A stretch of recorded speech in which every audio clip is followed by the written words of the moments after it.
And here we have an Austin Metro,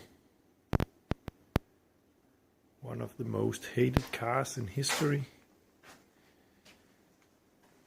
because it was pretty much useless. Well, not useless, but pretty poorly built and rusted exceptionally fast. So not many of these are left. And if I wanted to sell it, I probably wouldn't even be able to, because still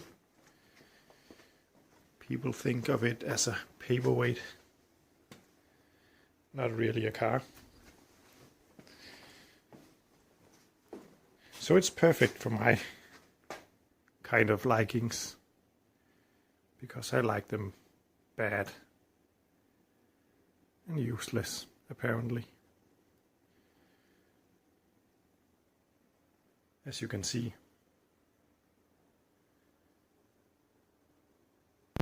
It's not a collection of the best, but maybe at least it's quite funny. But this one is pretty nice. There's a bit of rust here, and I don't know if I can get you to see this, but it's completely gone up here as well. Yeah, I think you can see some of it. It's not too well. It's even worse than the other side. Other than that, it actually runs and drives, even though it has been sitting in a barn since 2003, I think. And it still just starts and runs. We had to clean off the contact points, and that's pretty much it. Then it runs. Even though the gasoline is 17 years old, I think, it still runs. It smells like it's horrible, but it runs. Yeah. The biggest problem in this restoration is actually the tires here, because these are specially built for the Austin Metro. The rims are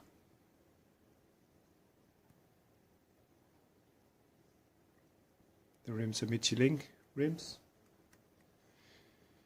and tires, I think.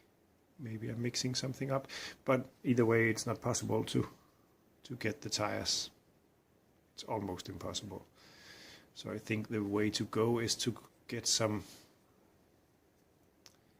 mini spares, mini lights or something like that. I don't know yet.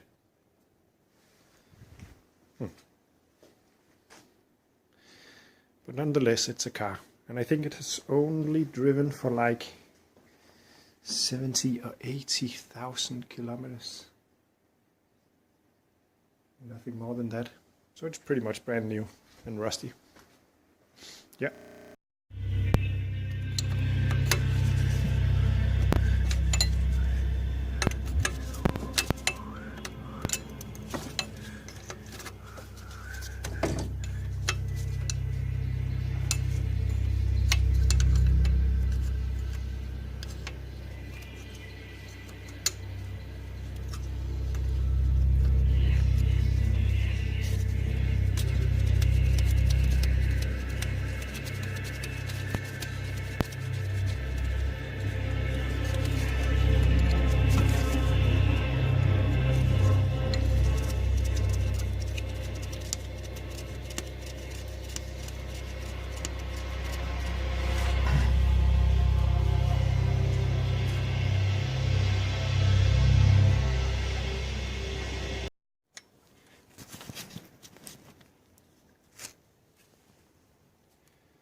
As I told you in the video just before,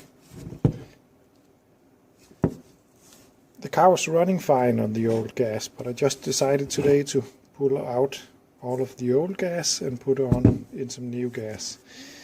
And I used the car to push all the old gas out of the pump, and then it suddenly stopped working. And my theory is, well, it's still working just fine if I pour gas directly into the carb, but it won't run on its own supply through the float ball.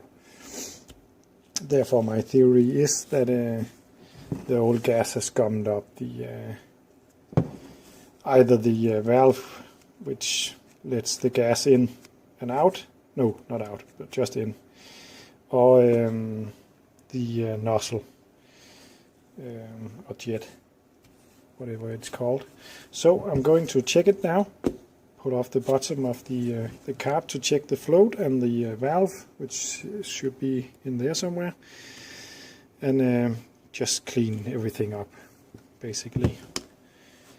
I'm looking forward to check. Well, looking forward is maybe the wrong word, but I'm excited to see if there's any rust inside of here, because that would be an indication of rust in the fuel tank, which is really an annoying problem on old cars, especially in this climate that I live in. But let's see. The fuel actually looks fine. I pumped out, I think, about 10 liters of gasoline, and it's very yellowish and very smelly, but it's not. There's not any kind of debris in it, which is a very good sign, I must say. So let's see.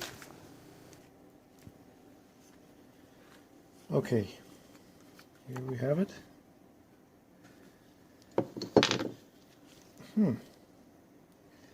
And the first thing that strikes me is that there are no fuel inside of here, and I have just been trying to pump gas into it via the mechanical pump in the car, but I have also tried with a soda bottle with gasoline and force it into the tank, but it doesn't seem to have been working. So I think the problem is that fuel is coming in through here and through this valve. You can see just behind this plastic thing, only it is not. So I think the float is either stuck up, which it is not, as you can see, it falls down, but this pin inside of here is stuck. Maybe you can see the little more white. That's a difficult thing with this camera. Okay, there is a white pin in there, you can see it just now, and it's not moving. So I'm going to dismantle some more. Now I've removed the split pin holding the float in. This float is supposed to rise when the fuel bowl is completely filled. It will rise up and close the valve, and then when fuel level drops, it will fall down and open the valve. Pretty much like a toilet bowl, actually, but it's not working in this case. So now I'm going to pull this one out, and I'm very happy to see that it's not, well, it's not that dirty inside of here, and that's good. But this is the problem we are facing with. I will try to focus you a bit better. This valve is not working, but now it is. I'm going to clean this one up. I have now cleaned up the valve, and this is the little plunger which sits inside of the valve and closes and opens like the toilet plunger. So it's not the best focus in the world, this one, but low level fuel, it will open, and then when the level is right, it will close again. Here we are, the float is back together. and the valve is back together. And I just want to show you a way to test if it works. You can put a little bit of hose on the inlet, and then you can blow in it.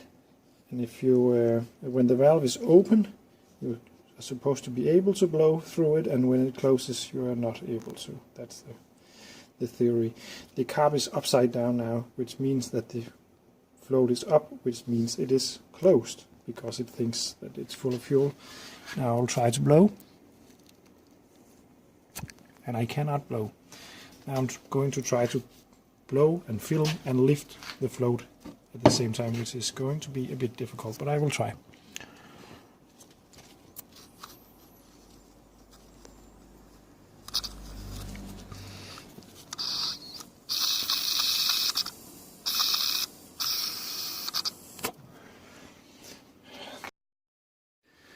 Okay, I got the carb on again.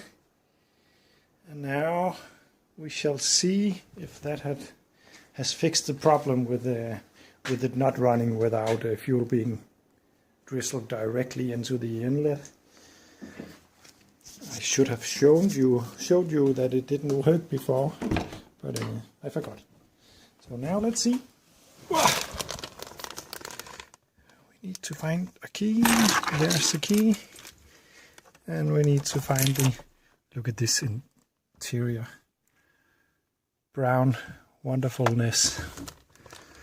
Gotta pull the yoke, and let's see. It needs to pump the gasoline into the carburetor before it will work. But let's see.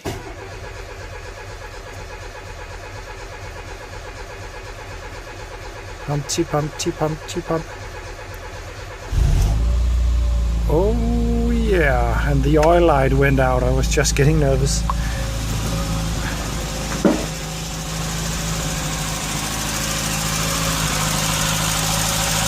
And it runs like a brand new car.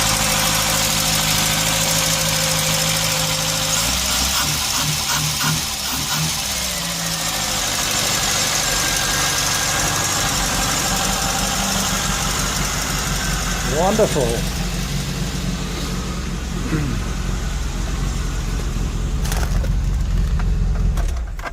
Yeah, so that was one problem solved. Now it got fresh gas in the tank, and the carb is yet again working. As I told you before, the carb actually worked to begin with, but because I had it on for so many times with the 16, 17 years old gas, the valve in the float chamber gummed up and stopped working. So now it's been cleaned and it's working again. And also I can tell you now that it's not smelling as horrible as it was before. This is actually the reason why this was the first problem that I wanted to tackle, because each time I started the car up, this entire workshop would become so smelly that I couldn't stand to be in here for a couple of hours at least. Actually, it would be smellable for an entire day or two. And also, this door leads to the living quarters of my house, so the smell would also be smellable in the kitchen, which wasn't always that popular. Next thing, and also the reason why I didn't let the car idle for very long, is that the cooling system is not good. The hose down here is broken. The water pump is not pumping very much, at least, and the entire system is full of gunk, rust primarily. These cars are made of iron, so they rust quite heavily in the cooling channels. So that would be the next project for this amazing Austin Metro Surf. Yeah, some of you might think, oh, it's a 1275 engine from the Surf Edition, but no, this is the Surf Edition with the 1.0 engine, which normally produced something like oh, I can't remember, but this version is producing like 5 horses more than the standard one, and therefore it is Surf with all the racing pedigree. It's a shame I can't remember, but I think the rating of the horsepower is around 50 or something like that. I actually think it's 47.